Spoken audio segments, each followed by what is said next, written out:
Hello दोस्तों, नमस्कार। स्वागत है आपका आपके यूट्यूब चैनल एग्जाम 91 पे। चलिए दोस्तों, देखिए अभी तक जो है हम लोग ये सेट पेपर कर रहे थे प्रीवियस ईयर्स के। आप लोगों ने जो यूथ चिल्ला रखा था, तो वही चीज़ मैं आपको समझा रहा हूँ इतने दिन से कि देखिए जो यूथ में दे रखा है वही ये ई विद्या में भी दे रखा है। यूथ में आपको सारी चीज़ें चैप्टर वाइज दे रखी हैं, इसमें क्वेश्चन वाइज दे रखे हैं, मतलब सेट पेपर वाइज। तो दोस्तों ये हम लोग लोअर का पेपर कर रहे थे, जो लोअर भर्ती परीक्षा 2019 में हुआ था। ये 1/10/2019 को इसका पेपर हुआ था। उसमें शिफ्ट 1 और शिफ्ट 2 के ये पूरे क्वेश्चन लेके आया था मैं, जिसके 2 पार्ट हो चुके हैं। एक से लेकर 50 तक, दूसरा 50 से लेकर 99 तक। आज हम लोग 100 से लेकर 150 तक करेंगे। चलिए क्वेश्चन को स्टार्ट करते हैं। पहला क्वेश्चन क्या लिखा हुआ है? वेनिस शहर जो नहरों और पुलों से युक्त है, निम्नलिखित में से किस देश में स्थित है? ये कहा जा रहा है कि वेनिस शहर जो नहरों और पुलों से युक्त है, निम्नलिखित में से किस देश में स्थित है? तो डेनमार्क, उसके बाद लिखा है स्कॉटलैंड, फ्रांस या इटली। तो जो वेनिस शहर है ये दोस्तों इटली में है। ठीक है, ये एक पर्यटन स्थल है। ठीक है, वेनिस शहर जो है इटली देश के उत्तर पूर्व में स्थित है और ये पर्यटन स्थल है एक तरीके का। ठीक है, ये अपनी कलाकृतियों और गोथिक जो वास्तुकला के लिए जो प्रसिद्ध है। ठीक, चलिए आगे बढ़ते हैं। 101 नंबर देखते हैं। माउंट एटना, जिसे पूर्व यूरोप का एक सबसे सक्रिय ज्वालामुखी माना जाता है, वह निम्नलिखित में से किस देश में स्थित है? माउंट एना। ठीक, चलिए अब पुर्तगाल, स्पेन, ग्रीस और इटली ये दे रखा है। अभी हम लोगों ने ऊपर वाले क्वेश्चन में जो है इटली की खूबसूरती देखी थी। अब एक इटली की खूबसूरती ये भी है कि वहाँ पे जो एक ज्वालामुखी है, कौन सा? Mount Etna. ठीक है, ये सिसिली द्वीप पर स्थित है। जो माउंट एटना जो है ये इटली के एक सिसिली द्वीप है, वहाँ पे स्थित है। ठीक है, इसकी ऊंचाई लगभग 3350 मीटर की है। चलिए फिर देखिए, पोनमुडी दक्षिण भारत का सबसे छोटा हिल स्टेशन है, यह किस शहर के पास स्थित है? चलिए कोझिकोड, मदुरै, तिरुवनंतपुरम या बंगलोर। तो दोस्तों ये जो है तिरुवनंतपुरम में स्थित है जी। ठीक है, ये पहाड़, इसमें ये पहाड़ी एरिया है। ठीक, अरब सागर किनारे आपको ये मिलेगा। चलिए 103 नंबर देखते हैं। निम्नलिखित में से कौन सा शहर पश्चिमी ऑस्ट्रेलिया की राजधानी है? पश्चिमी ऑस्ट्रेलिया की, वैसे ऑस्ट्रेलिया की राजधानी पूछे तो आपको दूसरा बताना पड़ेगा, लेकिन यहाँ पे जो है पश्चिमी ऑस्ट्रेलिया लगा दिया, तो जो है पश्चिमी ऑस्ट्रेलिया की राजधानी यहाँ पे देखते हैं। चलिए डार्विन, पर्थ, ब्रिस्बेन या होगार्ट। तो दोस्तों ये पर्थ है। क्या है? पर्थ, जहाँ की पिच बहुत ज़्यादा, क्रिकेट के मामले में पिच यहाँ की बहुत खतरनाक होती है, बहुत ऊंचाई भरी गेंद बॉल्स आती हैं, तो ये खतरनाक माना जाता है। ठीक है, ऑस्ट्रेलिया की खोज जो है 1768 में इंग्लैंड के कैप्टन कुक ने की थी। ऑस्ट्रेलिया जो है सबसे छोटा महाद्वीप भी कहा जाता है। चलिए 104 नंबर। भारतीय संविधान के अनुच्छेद 161 के अनुसार निम्नलिखित में से किसे सजा माफ़ करने या सजा के हेरफेर करने की शक्ति प्रदान है? देखो, जब 104 दिया जाता है दोस्तों, ठीक है, सॉरी 161 दिया जाता है, ये अनुच्छेद 161, तो ये राज्य के राज्यपाल के पास शक्तियाँ होती हैं। ठीक है, ये राज्यपाल के पास शक्तियाँ होती हैं कि वो जो है, और अनुच्छेद 72 में राष्ट्रपति के पास हैं। बस ये याद रखिएगा। चलिए यहाँ पे लिखे देते हैं अनुच्छेद 72, यही चीज़ जो बताई गई, यही सेम चीज़ जो है अनुच्छेद 72 में राष्ट्रपति के पास है। चलिए फिर देखिए, भारतीय संविधान के अनुच्छेद 5 से लेकर 11 तक निम्नलिखित में से किस पहलू से संबंधित है? अब 5 से 11 भारत की नागरिकता, भारत की भाषाएं, भारत की राज्यों की सीमा, बच्चों के लिए शिक्षा। तो 5 से लेकर 11 तक नागरिकता दी गई है। इसमें नियम्स बताए गए हैं कि कौन कौन सी चीज़ें किस किस नियम के तहत जो है नागरिकता में आप शामिल हो सकते हैं, भारत की नागरिकता ले सकते हैं या भारत के नागरिक बने रह सकते हैं। चलिए 106 नंबर। अप्रैल 2019 तक उपलब्ध जानकारी के अनुसार महाराष्ट्र राज्य का राज्यपाल कौन है? अब 2019 का क्वेश्चन है, अब तो हमारे पास ये इसके चेंज हो चुके होंगे, कोई नहीं। ये सी विद्या राव जो थे, ये उस समय के थे। भारतीय संविधान का अनुच्छेद 300A निम्नलिखित में से किसकी गारंटी देता है? अब 300A की बात हो रही है दोस्तों। चलिए, कोई भी व्यक्ति अपनी शिक्षा से वंचित नहीं रहेगा, कोई भी व्यक्ति अपने वैवाहिक अधिकारों से वंचित नहीं रहेगा, कोई भी व्यक्ति अपनी संपत्ति से वंचित नहीं रहेगा, कोई भी व्यक्ति अपनी निजता यानी कि प्राइवेसी से वंचित नहीं रहेगा। ठीक है, तो जब अनुच्छेद 301 कह लीजिए, 300 का कह लीजिए, 300A कह लीजिए, इसका जो गारंटी देता है वो ये देता है कि कोई भी व्यक्ति अपनी संपत्ति से वंचित नहीं रहेगा, उसको जो उसकी संपत्ति होगी वो दी जाएगी, उसका ये अधिकार है। चलिए 108 नंबर देखिए। 108 में लिखा भारतीय संविधान का अनुच्छेद 324 से लेकर 329 में से किस पहलू से संबंधित है? चुनाव, अल्पसंख्यकों की सुरक्षा, पंचायतें, एक राज्य की शक्तियाँ, किससे संबंधित है? तो दोस्तों जो भारतीय संविधान का जो अनुच्छेद 324 से लेकर जो 329 है, अनुच्छेद 324 में जो है ये चुनाव आयोग दे रखा है, तो ये सब पूरा जो 324 से लेकर 329 तक है, तो ये पूरा का पूरा जो आपको दिखाई देगा ये चुनाव से संबंधित है। किससे संबंधित हो जाएगा दोस्तों?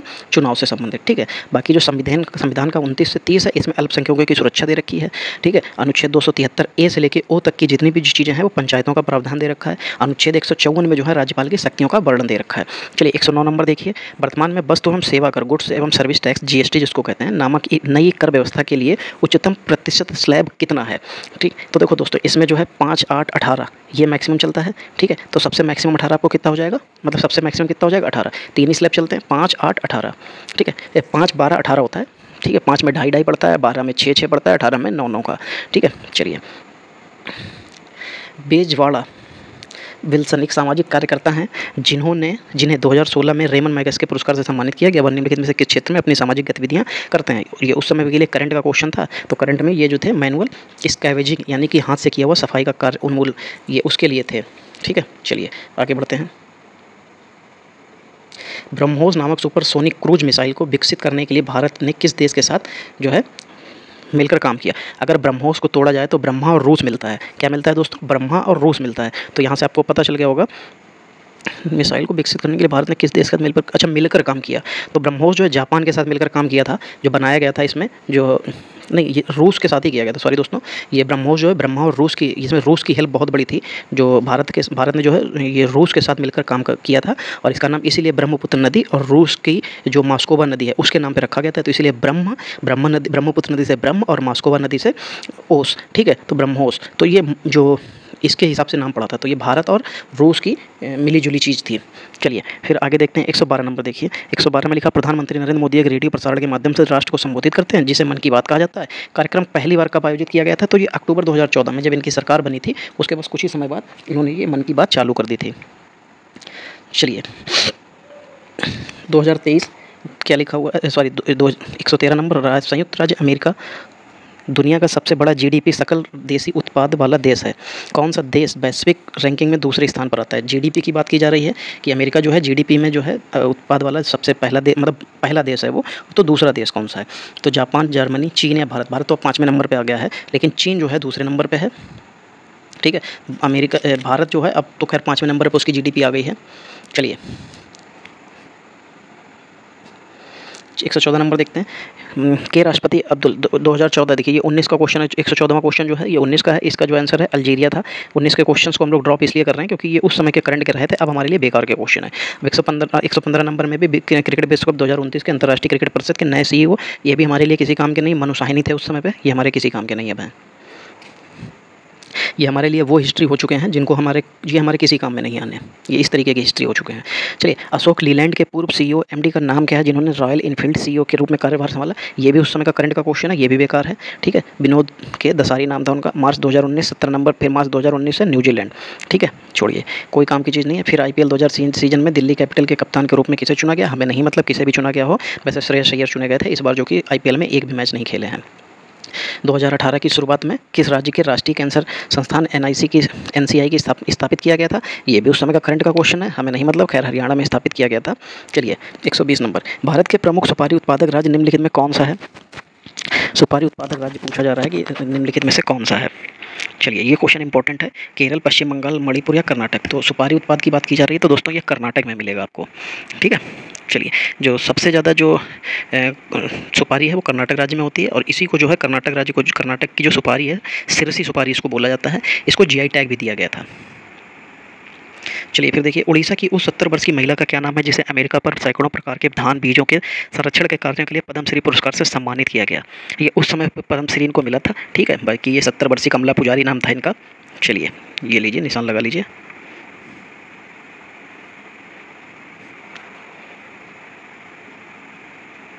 देखिए अभी जो मैंने यही क्वेश्चन बताया था ना कि सिरसी सुपारी, इसको क्या ये कहाँ मतलब इसको देखिए संकेतक GI टैग मिला था। सुपारी किस राज्य में उगाई जाती है? अभी मैंने इसके बारे में बताया था कि कर्नाटक राज्य की है। सिरसी सुपारी को GI टैग मिला था। चलिए उत्तर प्रदेश के किस शहर में 11 मंजिल पागल बाबा मंदिर मिलेगा? ये देखिए पागल बाबा मंदिर का जो है ये कहाँ मिलेगा? 111 मंजिल, वृंदावन, वाराणसी, सारनाथ या चित्रकूट? दोस्तों ये वृंदावन में स्थित है।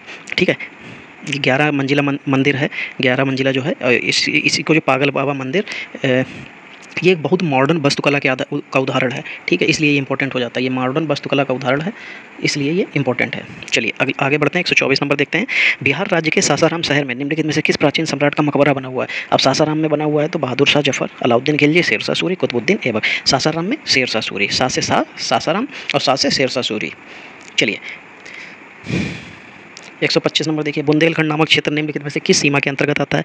देखो दोस्तों ये बुंदेलखंड की बात की जा रही है, और बुंदेलखंड जो है वो उत्तर प्रदेश और मध्य प्रदेश की सीमा जहाँ पे भी लगती है ये सब बुंदेलखंड में आता है। जैसे अब आप चाहें तो नीचे जो है अपने हिंदी बता रहे हैं, जो अपना यूपी है वो लगभग 11 ज़िले इसमें शामिल होते हैं। जितने भी मध्य प्रदेश के साथ लगते हैं, चाहे वो ललितपुर वाले एरिया हो, चाहे सोनभद्र का एरिया हो, चाहे जो भी हो, इस तरीके के सारे हैं। जैसे इटावा, जालौन, झांसी, आगरा, ललितपुर, महोबा, बांदा, चित्रकूट, प्रयागराज, मिर्ज़ापुर और सोनभद्र, ये 11 ज़िले जो हैं ये बुंदेलखंड के नाम से जाने जाते हैं।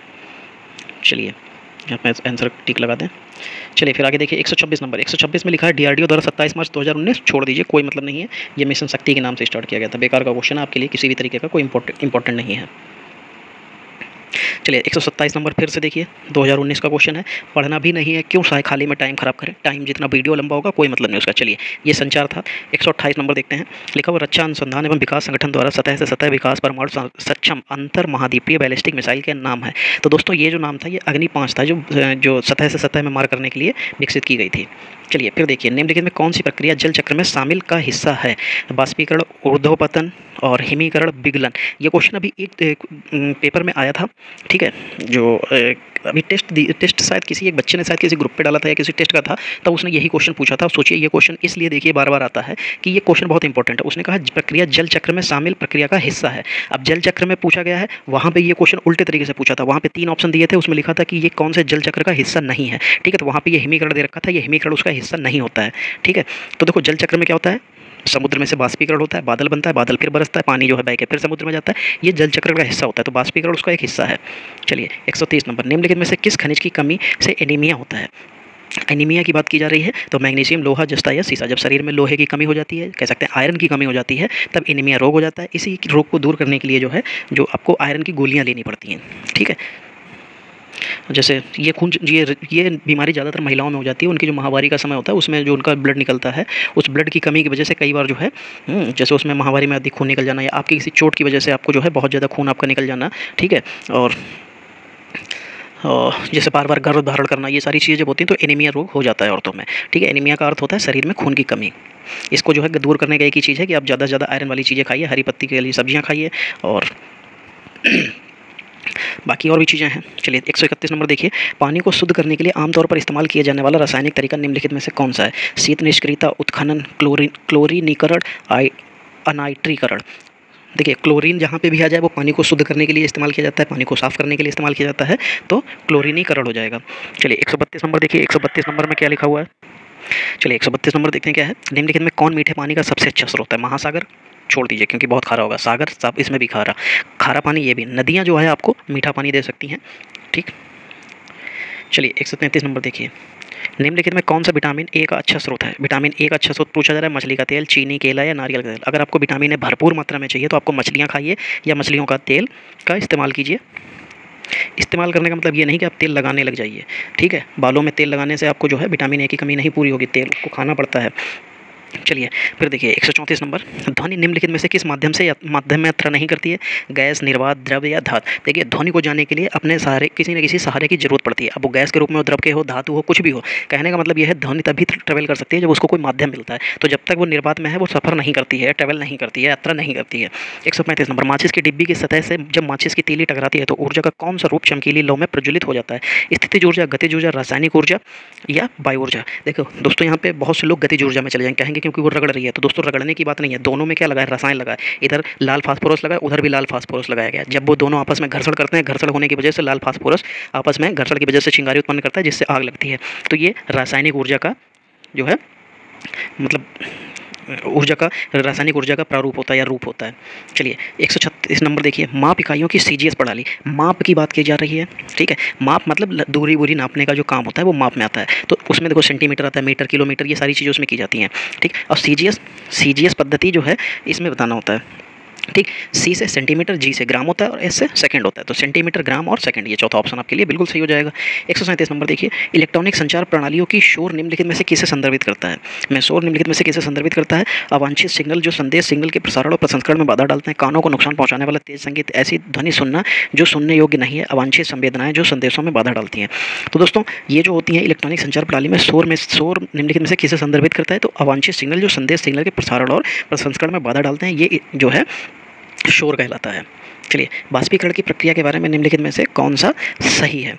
यह नमी के स्तर पर निर्भर नहीं करती है, सतह के क्षेत्र में वृद्धि होने पर बढ़ती है, या हवा की गति में वृद्धि होने पर घट जाती है, या तापमान की वृद्धि होने पर घट जाती है। दोस्तों देखो जो बाष्पीकरण होता है वो जैसे जैसे जो है सतह की क्षेत्र में जो वृद्धि होगी ये बढ़ती जाएगी, बाष्पीकरण की प्रक्रिया जो है बढ़ती जाती है। तो सेकंड ऑप्शन यहाँ पे आपके सामने दिखाई दे रहा है, यही बिल्कुल सही हो जाएगी। इसमें होता है क्या है, इसमें जो कोई तत्व या यौगिक होता है वो गैस अवस्था में परिवर्तित हो जाता है। बाष्पीकरण का मतलब होता है जैसे आप जल रखिए, जल क्या है, जल आप धूप में रखिए, वो बाष्पीकरण होकर कम हो जाएगा, खत्म हो जाएगा। ठीक है, आप इस समय अपने कूलर को देख लीजिए, आप कूलर अगर ना भी चलाइए 2 दिन, अगर धूप धूप बहुत तेज हो रही है, किसी रीजन की वजह से आपने कूलर नहीं चला पाया, तो कूलर में रखा पानी कम हो जाता है। क्यों? क्योंकि वो बाष्पीकरण हो जाता है। ठीक है, चलिए आगे बढ़िए। प्लास्टर ऑफ पेरिस निम्नलिखित में से किसका एक उत्पाद है? मैग्नीशियम का, एल्यूमिनियम का, कैल्शियम का या सोडियम का? तो प्लास्टर ऑफ पेरिस ये सफ़ेद होता है। सफ़ेद की खैर कोई बात नहीं है, आप उसमें कलर डलवा के उसको कलरफुल भी बना सकते हैं, लेकिन ये जो है कैल्शियम का स्रोत होता है, ये कैल्शियम का उत्पाद होता है ये। चलिए 140 नंबर देखिए, प्राकृतिक रबर के बारे में निम्नलिखित में से कौन सा कथन सही है? यह एक प्राकृतिक बहुलक है, इसमें लोचदार गुण होते हैं। यह एक कृत्रिम बहुलक है, इसमें लोचदार गुण होते हैं। यह एक बहुलक नहीं, यह एक बहुलक नहीं है, लेकिन इसमें लोचदार गुण होते हैं। इसका मतलब देखो लोचदार गुण तो होगा। ठीक है, यह एक प्राकृतिक बहुलक है, इसमें लोचदार गुण नहीं होते हैं। तो दोस्तों जो प्राकृतिक रबर के बारे में लिखा तो वो प्राकृतिक बहुलक तो होगा ही होगा, और उसमें लोचदार गुण होगा, तो यहाँ पे पहला ऑप्शन बिल्कुल सही हो जाएगा। फिर देखिए 141 नंबर, निम्नलिखित में कौन सा कैल्शियम कार्बोनेट का रूप है? कैल्शियम कार्बोनेट की बात की जा रही है, तो देखिए वॉशिंग सोडा, बेकिंग सोडा, चूना पत्थर, टेबल सॉल्ट यानी कि नमक। तो दोस्तों ये जो आपके सामने लिखा हुआ है ये चूना पत्थर, ये जो है कैल्शियम कार्बोनेट का एक उदाहरण होगा। चलिए 142 नंबर देखिए, अब 2 यानी कि थायराइड ग्रंथि के सामान्य कामकाज के लिए आहार में निम्नलिखित में से किसका सेवन करना चाहिए? ये क्वेश्चन मैंने जो कल आपका सेट पेपर आया था उसमें एक रोग पूछा गया था कि घेंघा रोग किसकी वजह से हो जाता है, मतलब कि घेंघा रोग में कौन सी ग्रंथि जो है मतलब काम करना बंद कर देती है, कौन सी ग्रंथि प्रभावित हो जाती है। तो उसमें वहाँ पे यही आई थी थायराइड ग्रंथि। थायराइड ग्रंथि सूज जाती है जिससे आपका गला सूज जाता है, तो वो किसकी कमी से होता है? आयोडीन की कमी से। ठीक है, चलिए पेनिसिलिन किस सूक्ष्मजीवी से प्राप्त होता है? अमीबा, विषाणु, प्रोटोजोआ या कवक? तो जो दोस्तों पेनिसिलिन जो होता है ये कवक से प्राप्त होता है। ठीक है, वर्ष जो 1928 था, इसमें अलेक्जेंडर फ्लेमिंग ने इसकी खोज की थी। किसकी खोज की थी? ये पेनिसिलिन की खोज की थी। ठीक है, ये कवक के द्वारा ही इसकी खोज की थी। ये पेनिसिलिन जो है एक एंटीबायोटिक का प्रकार होता है जिसका उपयोग जीवाणु संक्रमण के उपचार के लिए किया जाता है, लेकिन ये अगर आपके शरीर में मात्रा इसकी थोड़ी सी भी ज़्यादा हो जाए तो आप मृत्यु का कारण भी बन सकती है।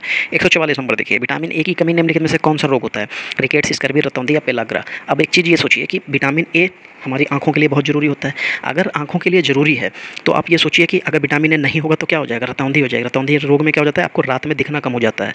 चलिए विटामिन B1 थायमिन की कमी से निम्नलिखित में से कौन सा रोग होता है? अब थायमिन की बात की जा रही है तो रिकेट्स, बेरी या रतौंधी या पेलाग्रा? तो देखो विटामिन बी दिया हुआ है, बी से बेरी बनेगा, बेरी से बेरी यानी कि बेरी में भी बी और विटामिन बी में भी बी, तो बेरी रोग हो जाता है। 146 नंबर, निम्नलिखित में से कौन एक विटामिन की कमी के कारण होने वाला रोग है जिसे चेहरे, गर्दन, हाथ और पैर पर गहरे लाल लाल चकत्ते पड़ जाते हैं? पेलाग्रा, थायराइड, एनीमिया या केशन? तो दोस्तों ये जो आपको जो शरीर में बीमारी जो लाल लाल चकत्ते पड़ जाते हैं ये होता है पेलाग्रा रोग। ठीक है, ये पेलाग्रा रोग होता है, इसी की जब मतलब जो कमी हो जाती है शरीर में, विटामिन की कमी हो जाती है तो उसमें जो है चेहरे और गर्दन पर जो है ये लाल लाल गहरे चकत्ते पड़ जाते हैं, पेलाग्रा रोग कहलाता है रोग। चलिए 147 नंबर, किडनी अर्थात गुर्दे में रक्त निम्नलिखित में से किस माध्यम से प्रवेश करता है? वक्र धमनी, बाहरी इलियाक धमनी या कच्छी यानी कि एक्सिलरी धमनी और प्रकोष्ठिका यानी कि अल्नर धमनी? ये 4 जो धमनियाँ आपको दे रखी हैं इनमें से कौन सी ऐसी है जिसके माध्यम से किडनी में रक्त प्रवेश करता है? क्योंकि किडनी क्या करता है? रक्त को साफ करता है और उसके बाद में वो फिर पूरे शरीर में भेजता है, तो ये होती है वक्र धमनी। ठीक, चलिए 148 नंबर, निम्नलिखित अंगों में से कौन सा अंग पित्त रस का स्त्राव करता है? हृदय, मस्तिष्क, गुर्दा या यकृत? देखो जब ये क्वेश्चन देखिए जो साइंस के जरूर हैं लेकिन इतने सरल क्वेश्चंस हैं, इसको आप आराम से कर सकते हैं। देखो जब यहाँ पे कौन सा रंग पित्त रस का स्त्राव करता है, क्या करेगा? यकृत। कौन करेगा? यकृत करेगा। यकृत मनुष्य के शरीर में पाई जाने वाली सबसे बड़ी और महत्वपूर्ण पाचक ग्रंथि होती है। ये बहुत बार क्वेश्चन पूछा गया कि शरीर में सबसे बड़ी ग्रंथि कौन सी है, तो ये हमारा जो यकृत है सबसे बड़ी ग्रंथि है, यही जो है पित्त रस का स्त्राव करती है। ठीक है, और देखो हमारी बॉडी में एक नाशपाती के आकार की थैली होती है। ठीक है, इसी को पित्ताशय कहा जाता है। कई बार पित्ताशय की थैली में आपको जो है प्रॉब्लम्स होती है तो पित्ताशय की थैली निकाल दी जाती है। कई बार पित्ताशय की थैली में आपकी किडनी वो आ जाती हैं, पथरियाँ आ जाती हैं, तो तब भी पित्ताशय निकाल दिया जाता है। तब क्या होता है कि आपको खाना हजम नहीं होता है। खाना हजम नहीं होगा तो आपको कुछ चीज़ों में परहेज करना पड़ता है, तो इस तरीके की चीज़ हो जाती है। चलिए 149 नंबर देखते हैं, निम्नलिखित में से कौन सा रोग पुरुष की तुलना में महिलाओं में बहुत कम होता है? निकट दृष्टि दोष, किडनी में पथरी, ब्रेन ट्यूमर, वर्णांता, कलर ब्लाइंडनेस? तो दोस्तों यही एक रोग होता है कलर ब्लाइंडनेस, जो औरतों में की जगह पे इन आदमियों में ज़्यादा देखने को मिलता है, औरतों में नहीं।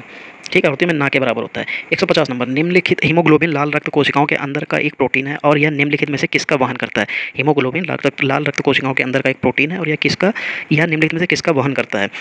ऑक्सीजन का, कार्बन डाइऑक्साइड का, नाइट्रोजन का या ओजोन का। दोस्तों हमारे हीमोग्लोबिन यानी कि खून के माध्यम से हमारे शरीर में ऑक्सीजन पहुंचती है, तो ये जो है किसका वहन करेगा, ऑक्सीजन का वहन करेगा। चलिए दोस्तों देखिए हमारे यहाँ पे पूरे के पूरे 150 क्वेश्चन आपके सामने हमने कंप्लीट करा दिए हैं, ठीक। और इसके बाद में भी हमारे साथ में जो है फिर से एक लोअर का ही पेपर होगा, जो कि लोअर भर्ती पेपर, ये 30 सितंबर को पेपर हुआ था 2019 में। इसकी फर्स्ट सेकंड शिफ्ट दोनों में भी जो है लगभग मिला के 150 क्वेश्चन है, ये भी मैं आपके सामने लेके आऊँगा। इसको क्वेश्चन को देखिएगा, इनमें आपको साइंस और वो सभी चीज़ें मिल रही हैं। बाकी आपके लिए कंप्यूटर के लिए मैं सेट पेपर बनवा रहा हूँ, क्योंकि कंप्यूटर के 5 क्वेश्चन आपको वीडियो में देखने को मिलेंगे और वो 5 क्वेश्चन आपके लिए बहुत महत्वपूर्ण होंगे। तो आप लोग ऐसे साथ बने रहिए, लास्ट तक आपको वो सारी चीज़ें आपको कंप्लीट करा के दी जाएंगी। चलिए दोस्तों आज की क्लास को यहीं पे समाप्त करते हैं। अगर आपको क्लास पसंद आई है तो आप वीडियो को लाइक करके शेयर करना ना भूलें, और साथ ही अगर आप चैनल पर नए आए हैं, अब तक आपने चैनल को सब्सक्राइब नहीं किया है, तो दोस्तों चैनल को सब्सक्राइब जरूर कर लीजिएगा। चलिए दोस्तों मिलते हैं अगली क्लास में, तब तक के लिए जय हिंद दोस्तों।